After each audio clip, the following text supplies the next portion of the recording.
more taxes in order to be jolly good fellow with the poor.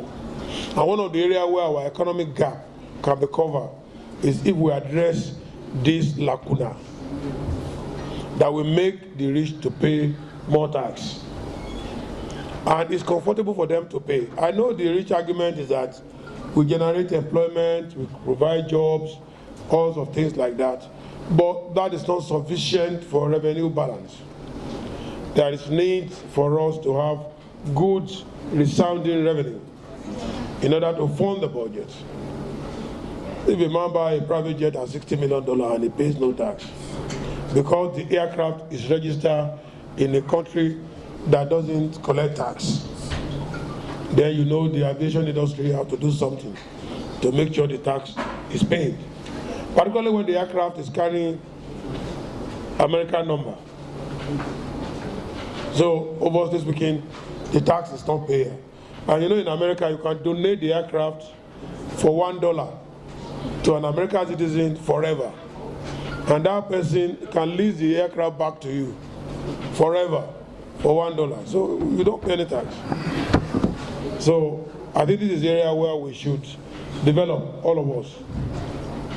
I can see a lot of rich people buying luxury properties, Rolls Royces and all that. I believe there should be special taxes on this.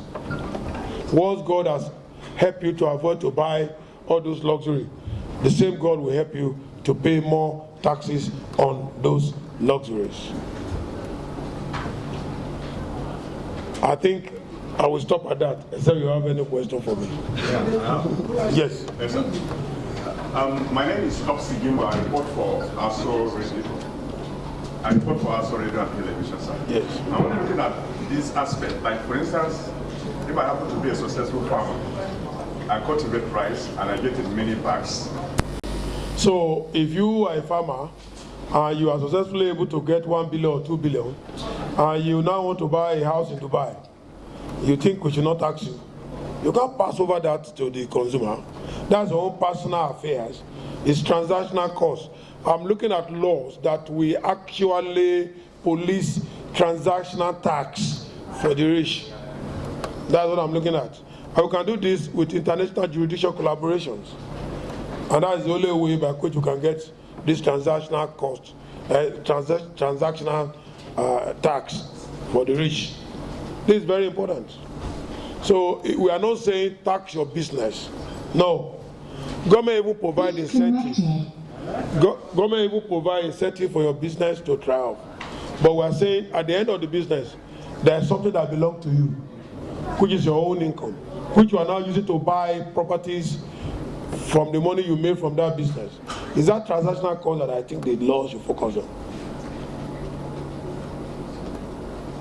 For example, if you buy a car or anything, you pay 7.5% VAT. The same thing the rich man will pay. Does that make sense? Yes. No interest.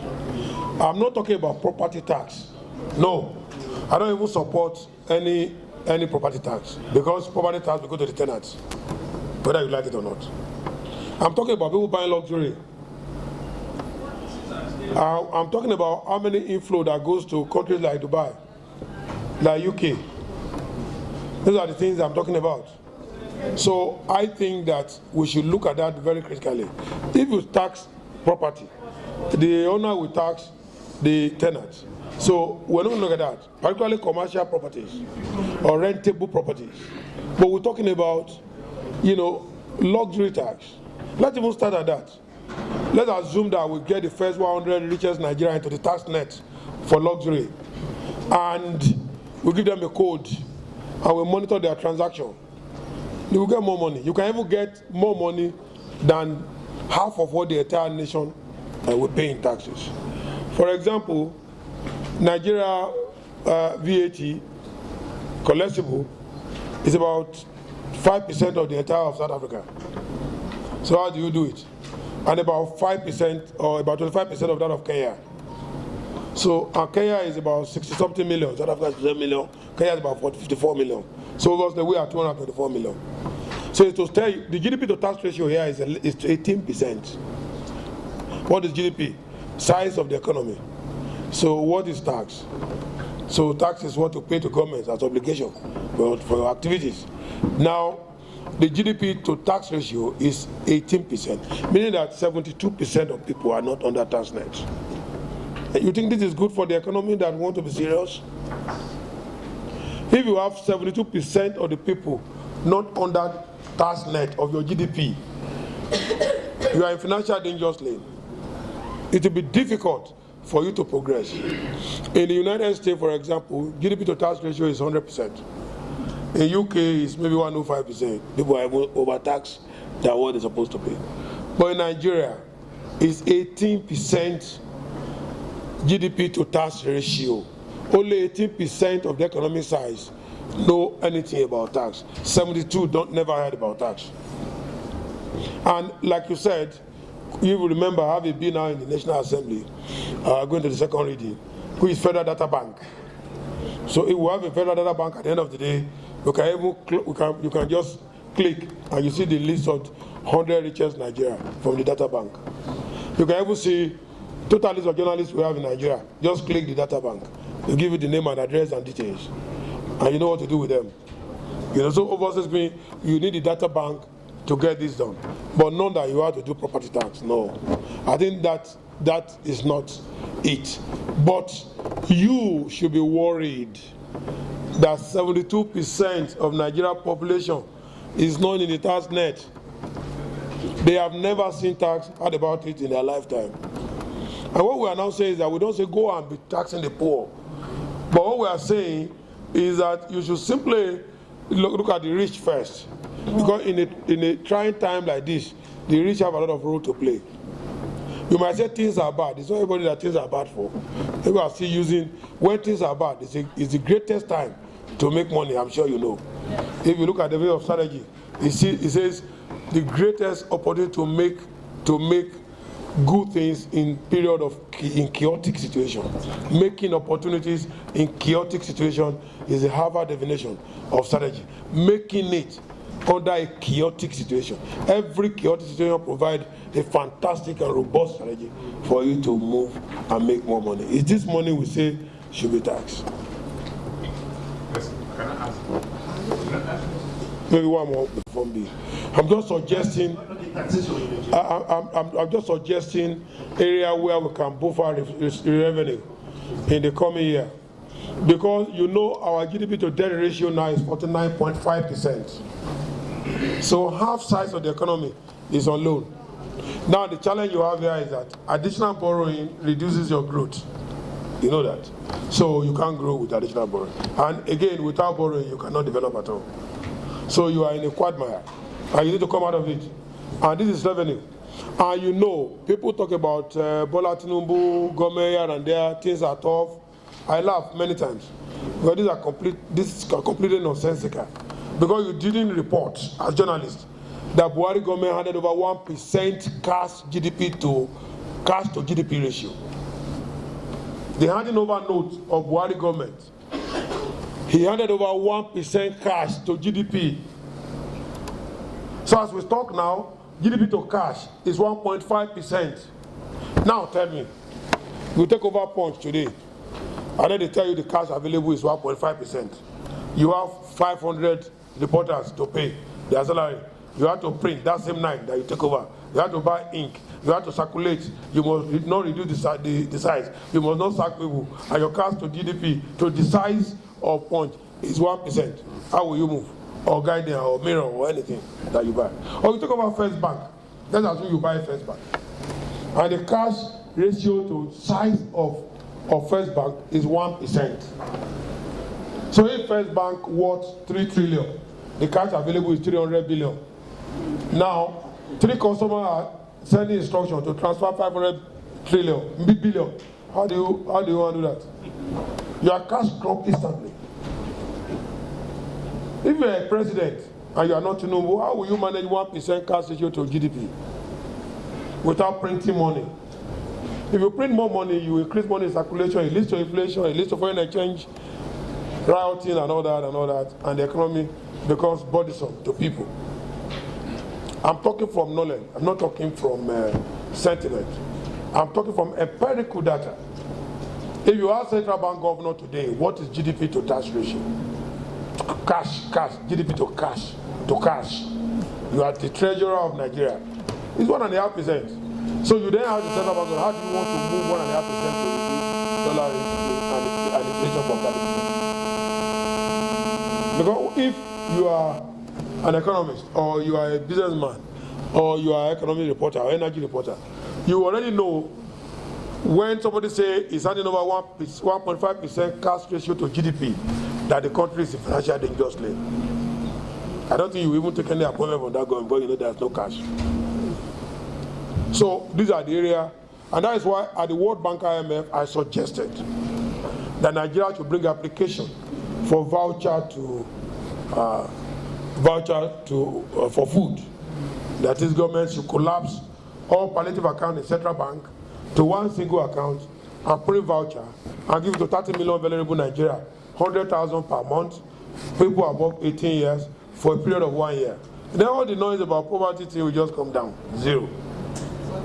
Because you know every month you get 100,000, your daughter will get, your children will get above 18, and it's for 1 year, so you have to make sure that you prepare for the next year by yourself. And when you print voucher, you reduce money supply. Inflation comes down, interest rate collapse, because you are using voucher, you are not using cash. And I think that was what you received at the IMF. I'm sure some of you must have reported that, you saw it in CNN and all that. So we expect that voucher for food will solve the problem of food insecurity. But again, you need that come again, because you need to know who are the 30 million Nigeria that are in dangerous poverty line, that we need to take them out quickly. So if we print this, if we give 10 billion naira to state governor, as we did last time, which I criticized the Bola Tinubu government for, 10 billion to the governor for palliative, fantastic intention. When the governor gets home, he uses whatever he likes. But if you are giving, how would life be if you give 10 billion vouchers to the governor? And nobody can take more than one voucher. All vouchers are serially numbered, and it's only 100,000 per person. And voucher ink blue is for January, purple is for February, red is for March. So you can't use blue in March or yellow in April. So what does this mean? An unused voucher is destroyed. And then of course, numbers, you are using numbers, you are spending numbers, you are not spending cash. The cost of printing cash can be more than the value of the cash itself. So you run away from one of these and you drag down the economy into profitability. I didn't want to go into detail. I want to talk about the rich not paying enough tax. So don't drag me that. Like I said, I didn't come to talk about tax reform. I'm not talking about that. But to come to your question, I used to tell my MBA students this. And because I also love all of you as journalists, I will be friend. I will let it out from my pocket for free. Normally you should pay $10,000 for that, but I'll give it to you for free. Now, businesses are of three categories. One, you start little. Two, you start medium, which is what you said. And the last one, you start big. If you start little, it can never be big. Whether you pray, whether you fast, whatever you do, it will die. It will either remain little or it will die. I'll go and find out from the experience. People who are Mala or Yoruba or Igbo that are selling chaos, whether they have been able to buy Nikon Luxury or Hilton Hotel. It's not possible. So you should know that. So the day you decide to say, I will start my online business small, you know it can never become Punch. Neither will it be CNN. Either you pray, or you fast, or you stay in the office and die there, it will remain small. Because you started small, it will remain small. Only in an exceptional situation, less than 1%, that it can move from that small to middle. So if it goes to the middle, you either sustain the middle or it comes down. Most likely you come back to the small, because there is no foundation for the middle. The foundation was for small. So that's why some people set up businesses. You see some eateries, they will say they have shop 1, shop 2, shop 3. Then after some time, you don't hear about them again. They start small, they try to get to the middle, they return back to small, then they disappear. That is business rule. You cannot do anything about it. Now, if you start middle, Good. If you fall, you become small. 1% can move from middle to top, but they also come back to the middle again. If you start big, say you want to acquire punch or you want to acquire guidance, yeah, you are starting big. All right. So if you start big, you can remain big, or if the worst come to you, you come to middle, and then you stay there. You can't even come to small. So this is how business. So I said that because of my student trying to take decision about what is the mode of entry. Should it be small? Should it be middle? Should it be big? And you know the consequences of each of the mode of entry. Abi? So that's just exactly what it is. So there is no question, according to you, collapsing the middle class. The middle class are always going to be collapsed because they either go to the upper class or they come to the smaller class. And then, of course, there's what they can do about it. They are not created in any country to be in existence. They will exist for a short time and then they will disappear. So you can see people who are started big. I can give you a lot of examples. They either remain big, but if anything happens at all that is so funny, they will be middle. Abi? But if you start small, if anything happens, there's nowhere to go. That's why most of the colleagues have said, I will start my online business, and then after some time you call them, they say, oh, I'll be looking to Canada. You know, Nigeria is a terrible place. I'm not. It's just because the middle class, the small class cannot even contain them. They just have to disappear. So, I think that answers your question. So